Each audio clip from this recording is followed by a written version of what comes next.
Subscribe করুন আমাদের channel, press the bell icon to get the latest update.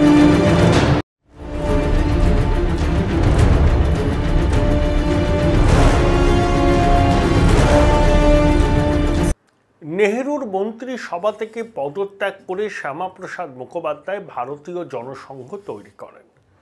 1952 সালের নির্বাচনে ভারতীয় জনসংঘ মোটেই ভালো ফল করতে পারেননি। মাত্র 3 জন সাংসদ নির্বাচিত হয়েছিলেন লোকসভায়, তার মধ্যে অবশ্যই ছিলেন ডক্টর শ্যামাপ্রসাদ মুখোপাধ্যায়।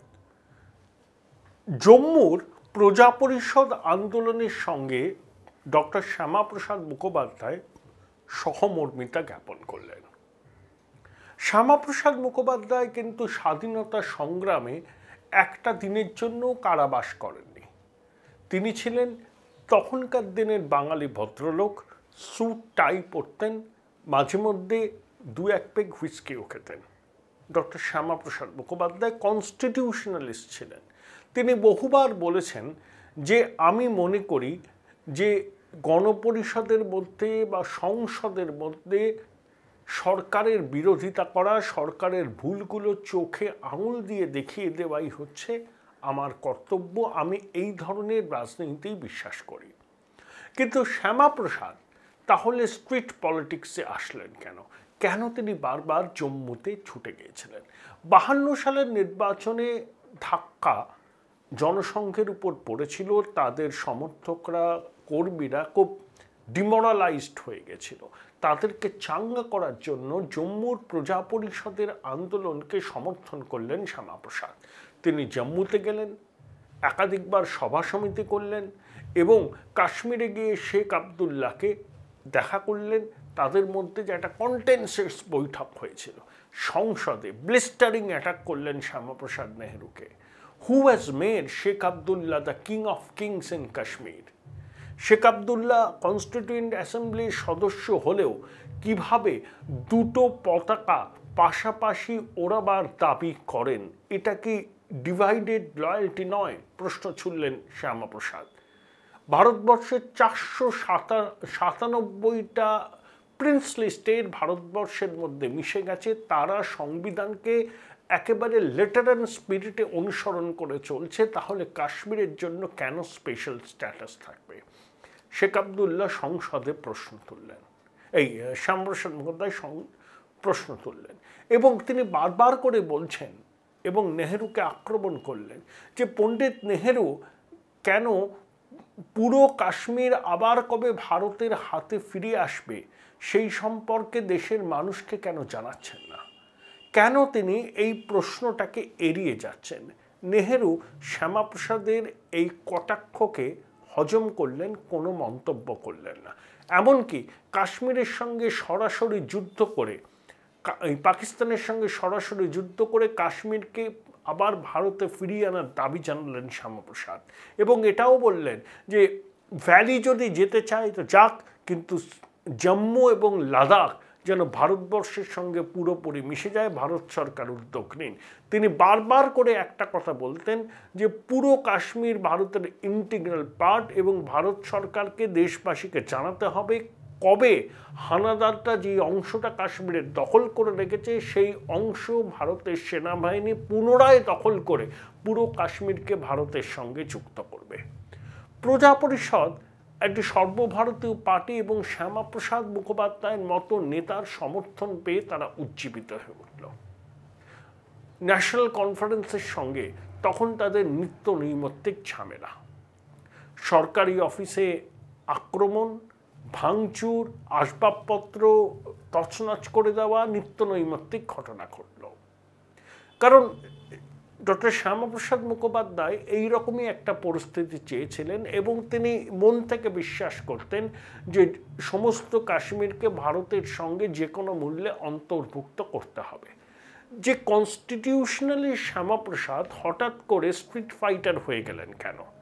কারণ তিনি বলেছিলেন যে পণ্ডিত নেহেরু, যিনি চিরকাল আন্দোলন করেছেন, লড়াই করেছেন, সংগ্রাম করেছেন, কারাবরণ করেছেন, তিনি অনেক সময় প্রধানমন্ত্রী হয়ে যুক্তি কাছে নতি স্বীকার করেন না। তিনি যুক্তির কাছে নতি স্বীকার করতে পারেন যদি যুক্তির সঙ্গে সঙ্গে মাইট থাকে, পলিটিক্যাল মাইট। সেই জন্য তিনি স্ট্রিট পলিটিক্সের রাস্তাটা বেছে নিলেন। শ্যামাপ্রসাদ এবং জনসংঘ দিল্লির রাস্তায় অবরোধ করলো, বিক্ষোভ করলো, কারাবরণ করলো।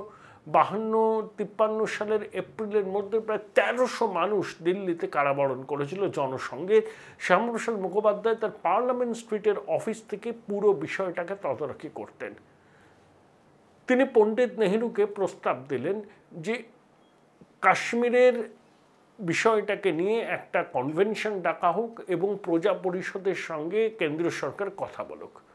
পণ্ডিত নেহেরু বললেন কেন্দ্রীয় সরকার কথা বলতে রাজি আছে, কিন্তু প্রজা পরিষদকে আগে আন্দোলন প্রত্যাহার করতে হবে। শ্যামাপ্রসাদ বললেন কেন্দ্রীয় সরকার যদি আলোচনা করার বার্তা দেয় তখনই প্রজা পরিষদ আন্দোলনের রাস্তা থেকে সরে আসবে। শ্যামাপ্রসাদ এবং নেহেরুর দুজনের ব্যক্তিত্বের সংঘাতের জন্যই শেষ পর্যন্ত এইভাবে সমাধান সূত্র বেরোলো না। শেখ আবদুল্লাহ এবং নেহেরু দুজনেই প্রজা পরিষদের আন্দোলনকে কিন্তু অন্য চোখে দেখতেন। নেহেরু মনে করতেন যে একটা জটিল সমস্যাকে প্রজা পরিষদ হিংসাত্মক উপায়ে সমাধান চাইছে, আর শেখ আবদুল্লাহ মনে করতেন প্রজা পরিষদ কাশ্মীর সমস্যাকে সাম্প্রদায়িক চোখে দেখছে এবং সাম্প্রদায়িক রঙে তারা কাশ্মীর সমস্যার সমাধান করতে চায়। এবং জম্মুর হিন্দুদের শেখ আবদুল্লাহ রিয়াকশনারি বা প্রতিক্রিয়াশীল মনে করতেন এবং করণ সিংকে কার্যত শেখ আবদুল্লাহ হুমকি পর্যন্ত দিয়েছিলেন তিনি যদি শেখ আবদুল্লাহর মতে কাশ্মীরের সাধারণ মানুষের সুখ দুঃখের অংশীদার না হয়ে জম্মুর প্রতিক্রিয়াশীল হিন্দুদের কথায় ওঠেন এবং বসেন, তাহলে তার পরিণতিও তার পিতা মহারাজ হরি সিংয়ের মতোই হবে। এটাও সতর্ক করে দিলেন শেখ আবদুল্লাহ করণ সিংকে যে তিনি যেন না ভাবেন জম্মুর প্রতিক্রিয়াশীল হিন্দুদের সাহায্যে তিনি গদি রক্ষা করতে পারবেন। একটা সময় শেখ আবদুল্লাহ এটাও বলেছিলেন যে তিনি মনে করেন যে কাশ্মীরের কোনো সেরিমনিয়াল হেড রাখা উচিত নয়। এই আবহেই আমেরিকার পলিটিশিয়ান এসেছিলেন, আমি যেটা বলেছিলাম আপনাদের আগের এপিসোডে, কাশ্মীরে। তার সঙ্গে শেখ আবদুল্লাহ সরাসরি স্বাধীনতার ব্যাপারে কথা বলেছিলেন, কাশ্মীরের স্বাধীনতা। সেই বম্বে ম্যাগাজিনের রিপোর্ট কী কী প্রমিস করেছিলেন আমেরিকার সেই রাজনীতিবিদ। এইসব ঘটনায় শেখ আবদুল্লাহর মতিগতি এবং তার লক্ষ্য সম্পর্কে শুধু পণ্ডিতজি নন, কংগ্রেস নেতৃত্বের একটা বড় অংশের মনেই সংশয় তৈরি হয়েছিল। শ্যামাপ্রসাদ এই সুযোগটা নিলেন। তিনি 8ই মে জম্মুর উদ্দেশ্যে যাওয়ার জন্য ট্রেনে চেপে বসলেন। 11 তারিখে তিনি জম্মু কাশ্মীরের সীমানায় আসলেন, তাকে বাধা দেওয়া হলো। তিনি বাধা অগ্রাহ্য করলে জম্মু কাশ্মীরে ঢুকলেন। সেখানকার পুলিশের লোকজন তাকে ফেরত যাওয়ার কথা বলল, কিন্তু শ্যামাপ্রসাদ ফেরত গেলেন না। তাকে গ্রেপ্তার করা হলো, গ্রেপ্তার করে তাকে শ্রীনগরের জেলে রাখা হলো। শ্যামাপ্রসাদ ওই সময় হিন্দু ফিলোসফি নিয়ে পড়াশোনা করতেন এবং একই সঙ্গে তার বন্ধু বান্ধব আত্মীয় স্বজনদের চিঠি লিখতেন। জুন মাসের দিকে তার পায়ে একটি প্রবলেম হয়, ডাক্তাররা সেটাকে ডায়াগনোস করেন এবং 22শে জুন তার হার্ট অ্যাটাক হয় এবং 23শে জুন তিনি মারা যান। তার মৃত্যু ঘিরে রহস্য এখনও কিন্তু উন্মোচিত হয়নি। তিনি কি সঠিক চিকিৎসা পেয়েছিলেন? তাকে কেন উন্নত চিকিৎসার জন্য দিল্লিতে নিয়ে আসা হয়নি? পণ্ডিত নেহেরুর ভূমিকা কী ছিল? শেখ আবদুল্লাহর ভূমিকা কী ছিল? এই প্রশ্নের সদুত্তর এখনও কিন্তু কোনো পাওয়া যায়নি। শ্যামাপ্রসাদের মৃত্যু এখনও পর্যন্ত রহস্যাবৃত। AT Infotech is authorized training partner of MuleSoft, eligible for BTech all stream students. No course fee, 50% discount on global certification fees. Contact AT Infotech Ventures, Martin Bud Business Park, Level 11, Room 1104, Plot number BP3, Salt Lake City, Sector 5, Kolkata 70091. The fastest growing digitally enabled university in a conveniently located and vibrant campus. Join Sister Nivedita University, Kolkata for higher education and research. 23শে June 1953 Shyamaprasad মারা গেলেন। 24শে June তার মরদেহ বায়ুসেনার বিমানে সরাসরি শ্রীনগর থেকে নিয়ে আসা হলো কলকাতায়। শেখ আবদুল্লাহ তার মরদেহের উপর চাদর বিছিয়ে দিলেন। তার ডেপুটি বক্সি গুলাম মোহাম্মদ তার মরদেহ স্ট্রেচারে করে এনে বায়ুসেনার বিমানে তুলল। কলকাতা বিমানবন্দর থেকে ভবানীপুর পর্যন্ত 13 কিলোমিটার রাস্তায় দুদিকে মানুষ দাঁড়িয়েছিল সম্মান জানানোর জন্য। জম্মুতে শ্যামাপ্রসাদের মৃত্যু সংবাদ আসার সঙ্গে সঙ্গেই শুরু হয়ে গেল অশান্তি, সরকারি দপ্তর ভাঙচুর। দিল্লিতে আজমেরি গেটের সামনে বিক্ষোভকারীরা কালো ব্যাজ পরে বিক্ষোভ দেখাতে শুরু করলেন। স্লোগান উঠল, খুন কা বদলা খুন সে লেঙ্গে, কাশ্মীর হামারা হ্যায়। 5ই জুলাই শ্যামাপ্রসাদের অস্থিভস্য যখন দিল্লিতে পৌঁছয় তখন এক বিরাট শোভাযাত্রা, শোক মিছিল বার হয় দিল্লির রাজপথে। জনসংঘ সহ অনেক হিন্দুত্ব আউটফিট সেখানে যোগ দিয়েছিল এবং তখনকার দিনে রিপোর্টে লেখা আছে স্বরাষ্ট্র দপ্তরে যে ভারতবর্ষ এবং দিল্লির, বিশেষ করে দিল্লির মিডল ক্লাস হিন্দুরা পুরোপুরি শ্যামাপ্রসাদ মুখোপাধ্যায়ের রাজনৈতিক দর্শনকে সমর্থন করেন। শ্যামাপ্রসাদের মৃত্যু ভারতবর্ষের রাজনীতিতে এক বিরাট রহস্যের ঘেরা ঘটনা। শ্যামাপ্রসাদ যেটা চেয়েছিলেন যে জম্মু কাশ্মীর ভারতের সঙ্গে সব রকমভাবে মিশে যাক, কোনো আলাদা সুযোগ সুবিধা থাকবে না, জম্মু কাশ্মীরের কোনো আলাদা পতাকা থাকবে না, তারা আলাদা কোনো প্রিভিলেজ চাইবে না এবং জম্মু কাশ্মীরের প্রধানকে প্রধানমন্ত্রী বলা হবে না। JN Rai Hospital, #1 pocket-friendly multi-speciality hospital for common people, quality and expert healthcare. JN Rai Hospital, পয়সা ও প্রাণ দুটোই বাঁচায়। ভারতবর্ষের অন্যান্য প্রিন্সলি স্টেট যদি ভারতবর্ষের সংবিধানকে অক্ষরে অক্ষরে মেনে চলতে অঙ্গীকারবদ্ধ হয় তাহলে কাশ্মীর কেন হবে না? এই প্রশ্ন তুলেছিলেন ডক্টর শ্যামাপ্রসাদ মুখোপাধ্যায়। তিনি 370 ধারা বিলোপের দাবি জানিয়েছিলেন।